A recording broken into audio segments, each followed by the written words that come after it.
Good afternoon and welcome to Talk PR. Gregory Poilasne is co-founder and CEO of Nuvve. It's leading the planet in electrification. It's a big claim, and starting with transportation. The company's intelligent energy platform dynamically manages power among electric vehicle batteries and the grid.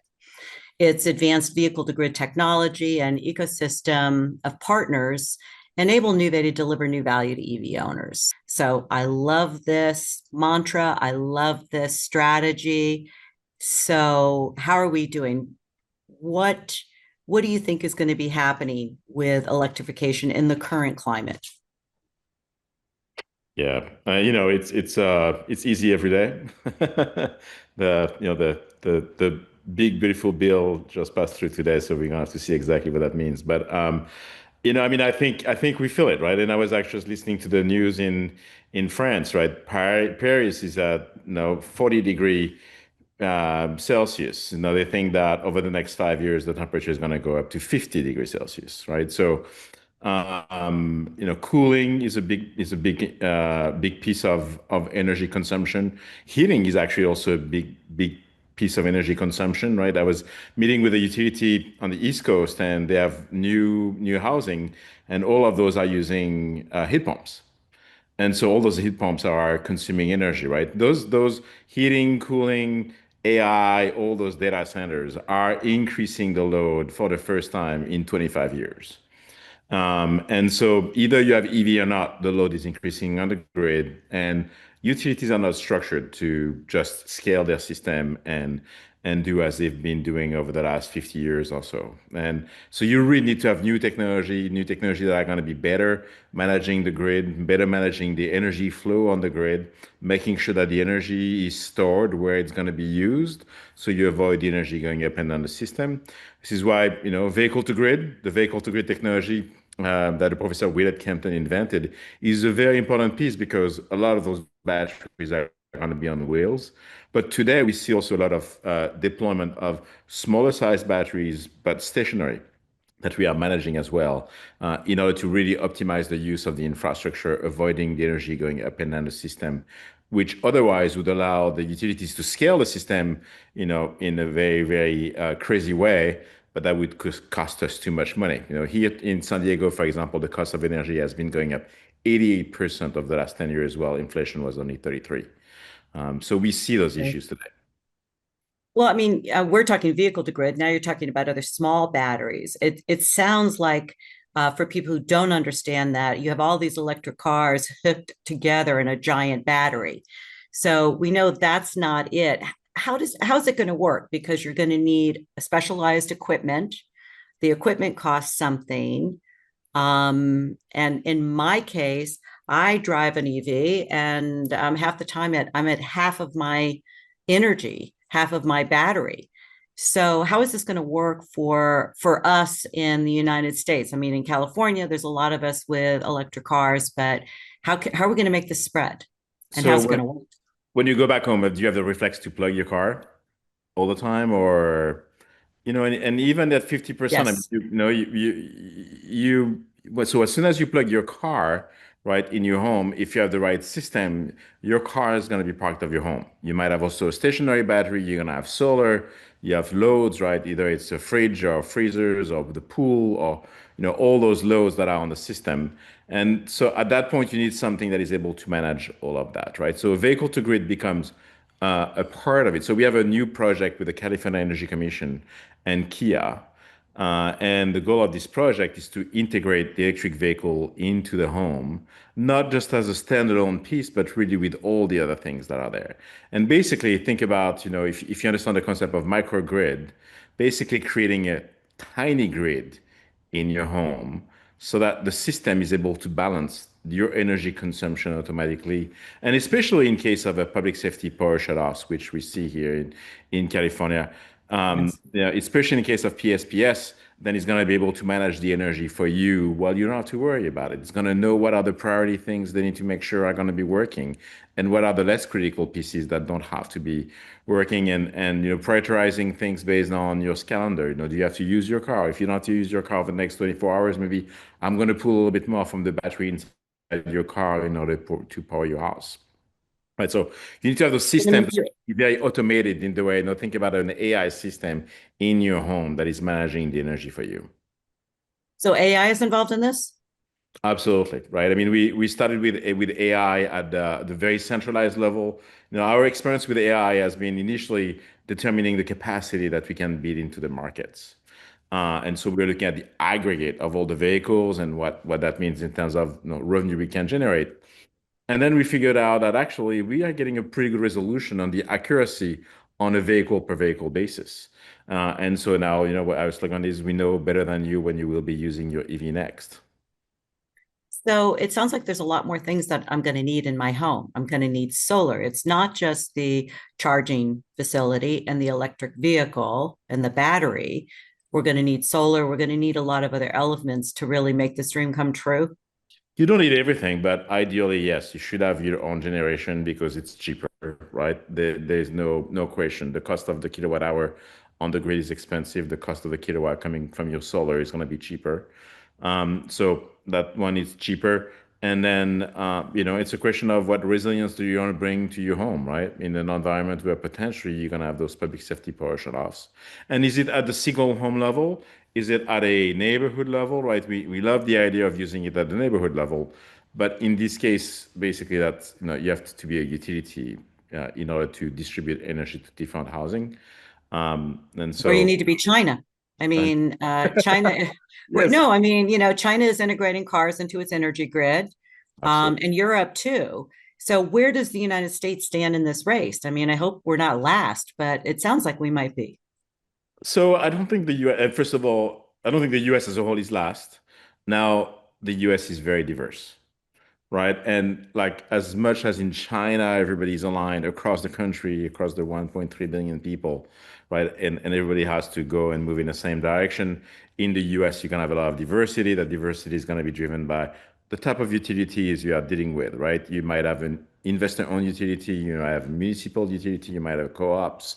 Through the work that we are doing in New Mexico right now, we see a lot of interest from the co-ops help them to help them, mitigate the risk of, the resiliency piece, to also help them, make better usage of their existing infrastructure, right? So depending on the utilities you are dealing with, you're going to see different traction. And I think the U.S.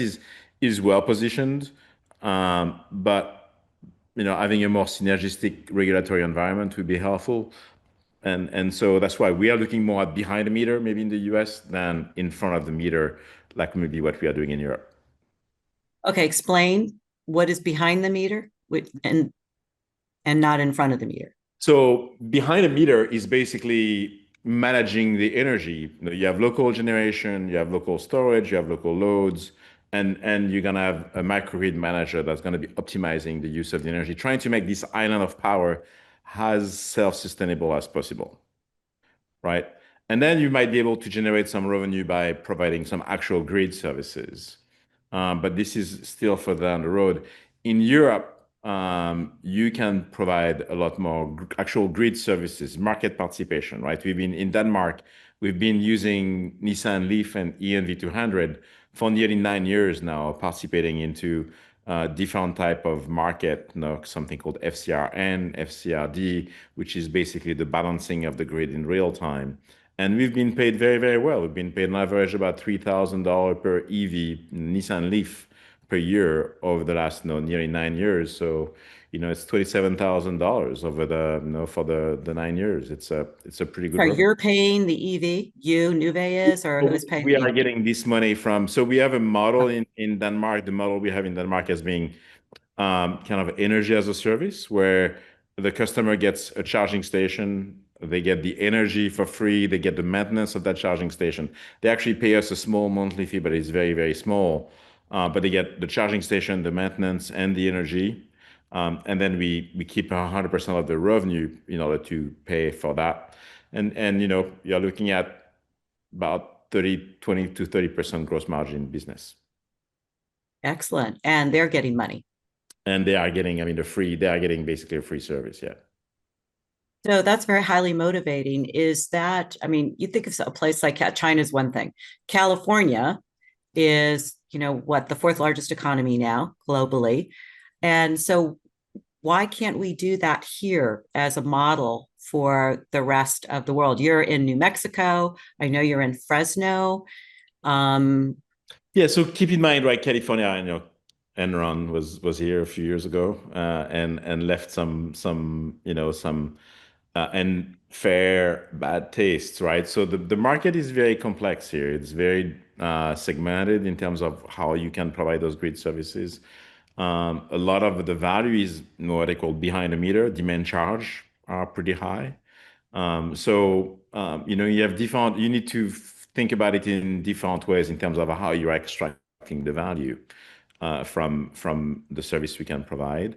There are other places like in the Northeast, you've got something called connected solution, where in this case, you get paid between $200 and $300 per kilowatt year. It's really during the summer. You have to do 50 discharge during the summer, during 4 months, and then you'll get that amount of money. So, if you and take the that means 50, so 50 discharges, just to explain to those who don't understand this. so They're for taking their, go for ahead. 2 or 3 hours, you would have to discharge the energy from the battery into the grid, right? But if you take a school bus and you connect it to maybe a 60 kilowatt charging station and you get paid $300 per kilowatt, that's $18,000 per year, right? The cost to charge a bus, the school bus, is about $5,000, right? So the revenue opportunity is a lot larger than the cost it takes to charge those vehicles.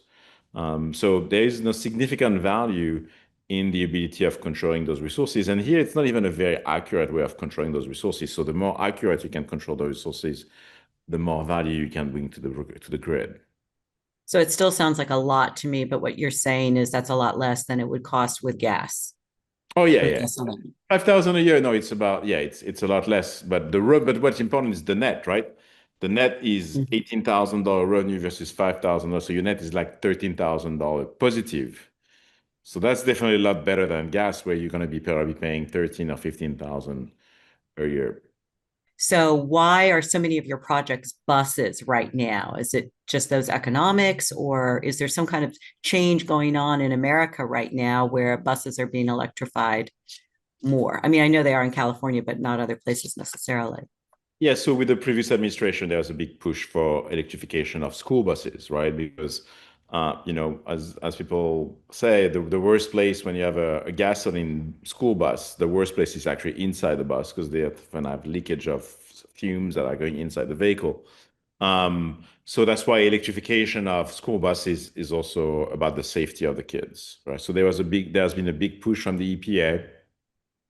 Um, and the rollout has been not always, sometimes a little bit chaotic, but at the end, it's been providing a lot of electric school buses.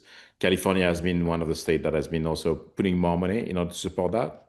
And we started to look at the school bus business in 2019 and got very excited about it. That's when we engaged with Bluebird at the time. And so now we are kept those relationships. We're working, with Bluebird, with BYD. Lion was one of our partners as well. Didn't survive the SPAC aspect, but all those companies that are providing the school buses have been the V2G piece has been very important because utilities understand that with school buses, they are parked 95% of the time, 97% of the time. So they are perfect, and they are parked during the summer, which is when very often you have those peak consumptions. So that's why that's been working well.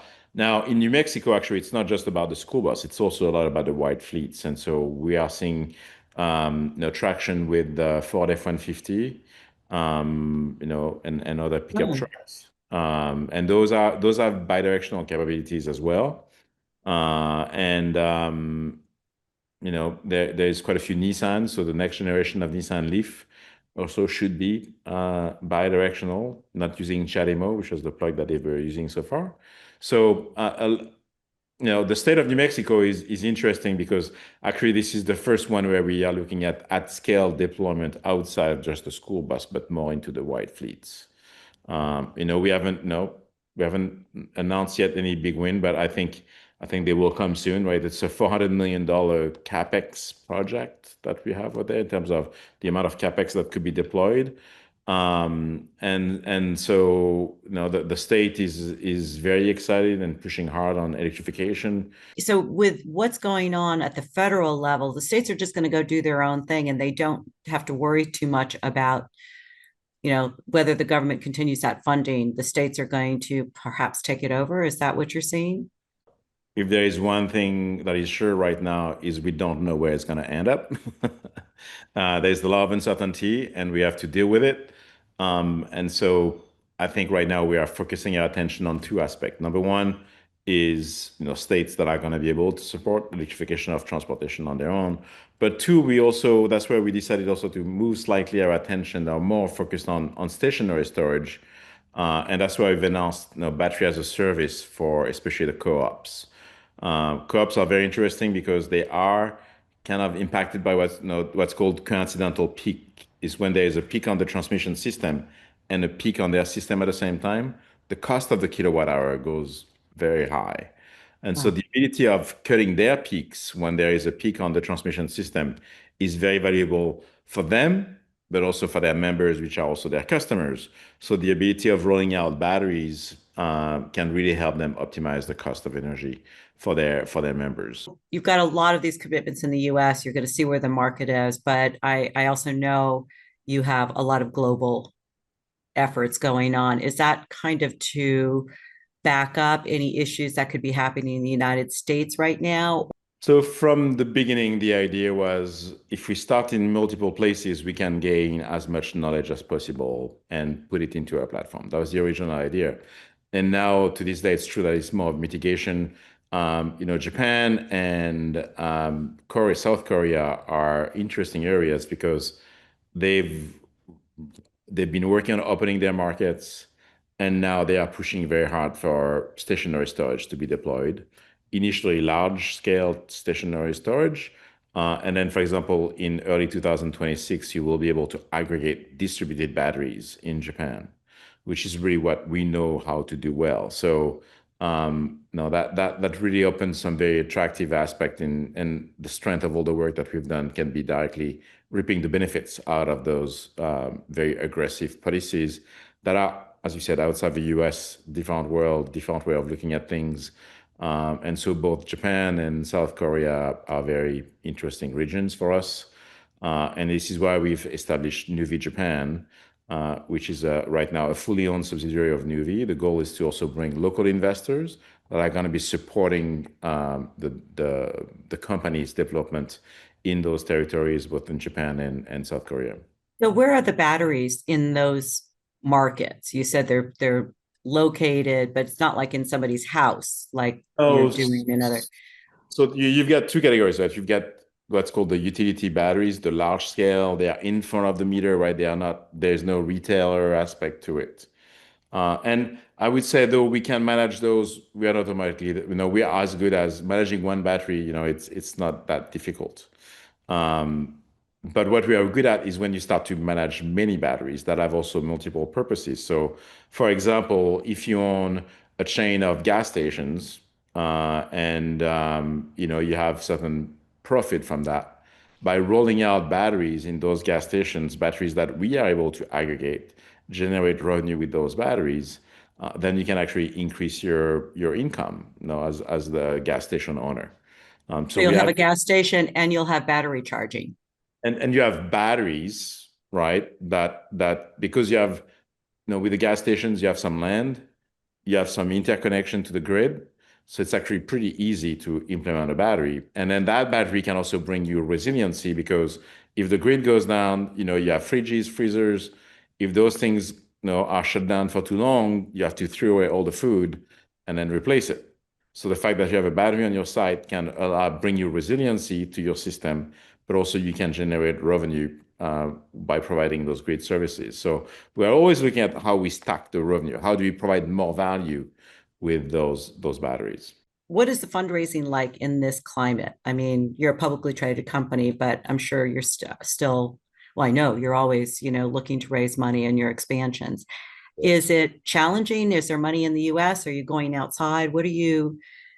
What creative ways are you approaching fundraising?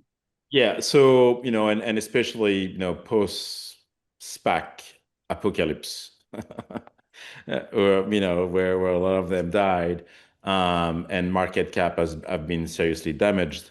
It has been a challenge. So number one, you need to work with some investors that you can have strong relationship with and develop ways for you to be financed through that. Number two, you need to find ways to fix your market cap, and really bring more value in the way you are thinking about it. So, merger and acquisitions are one way to do that. Expanding into some other business areas are also a way to do that.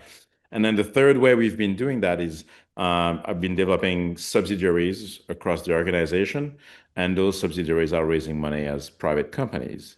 And it's going to be easier for some of them to do that than some others, right? I mean, if it's hard to raise money in the public market, it's impossible to raise money in the private market. No, and when I say impossible, that's true unless you are able to trigger some ways to incite people to invest. Now, for us as a public company, if you invest in one of our sub, we can also give you some option to potentially convert into the public company so that then you can monetize your investment, based on certain terms.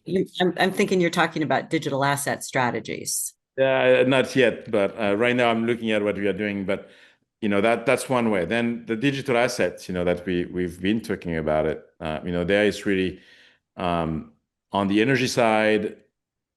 We've I would say done things that business can survive, right? So we've created an environment where now that business can survive. Now we've been looking at digital assets and we've made some announcements. We haven't announced something big yet, but we've been working on diligently on the subject. And I think as a public company, for our shareholder, we get to look for our shareholders first and look at how we create more value for them. And that means adjusting the business model, looking at how you expand, looking at how you bring some merger and acquisition or other ways to increase the value of those shareholders. My final question is, when you go home at night, so you charge up and then do you discharge and put energy back into your home? Not right now. Okay. Because, again, it's not easy to have vehicles that are doing that, right? The one that's doing that is the Nissan Leaf was doing that. I don't have the F-150 Ford 50 can do it, yeah. Do it, but it's a complex solution right now. So we're gonna have much simpler solution. That's the one we are rolling out in New Mexico with those F-150. So no, I don't do it here, but in energy management is it's not just through V2G, it's also through I'm sorry, I lied. I have one other question. How much do those little things that do the bidirectional? You have a piece of equipment that people are going to need, the bidirectional charger. So are we going to be able to buy those, or what's going to happen? Yeah, you don't sell those. They'll be able to come with a vehicle. No, most likely, especially the consumer level, I think the OEMs are going to be best positioned to do it themselves. Okay, so maybe you pay a little extra and get it in your next car. And this is why we acquired Fermata, right? The goal of the Fermata acquisition is really to be the white label solution to work with the OEMs and other large fleet owners, where we just provide the platform versus Nuvve, where we are basically doing the whole deployments ourselves. Exciting. Well, I love my EV, and I hope we all can start becoming a bigger part of this energy revolution. I'm looking forward to that. So I know you're already working 12 or 15 hours a day. Just a couple more, you'll nail it. We're close. We're very close. Thank you so much. Thanks, Tracy. Take care. Bye.